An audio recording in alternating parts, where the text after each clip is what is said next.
High voltage ম্যাচে বেলজিয়ামকে 2-1 গোলে হারিয়ে বিশ্বকাপের সেমিফাইনাল নিশ্চিত করল সাবেক বিশ্ব চ্যাম্পিয়ন স্পেন। টানা 600 মিনিট গোল না খাওয়ার রেকর্ড ভাঙলেও কোচ লুইস দে লা ফুয়েন্তের এক মাস্টার প্ল্যানে দ্বিতীয় দল হিসেবে 3 আসর পর সেমিফাইনালের টিকিট কাটে স্প্যানিশরা। ফাইনালে ওঠার লড়াইয়ে ফরাসিদের মুখোমুখি হবে তারা। স্পেনের দক্ষিণ পূর্বাঞ্চলের আলমেরিয়া প্রদেশে ভয়াবহ দাবানলে অন্তত 12 জনের মৃত্যু হয়েছে। তাদের স্মরণে 1 মিনিট নীরবতা দিয়ে শুরু হয় স্পেন বেলজিয়াম ম্যাচ। বিশ্বকাপে টানা 600 মিনিটেরও বেশি সময় কোনো গোল হজম করেনি স্পেন।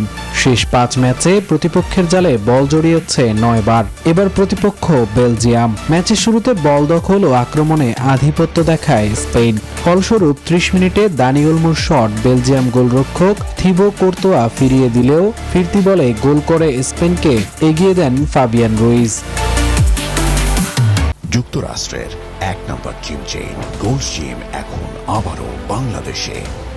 বসুন্ধরা আবাসিক এলাকা ও বসুন্ধরা সিটি শপিং মলে।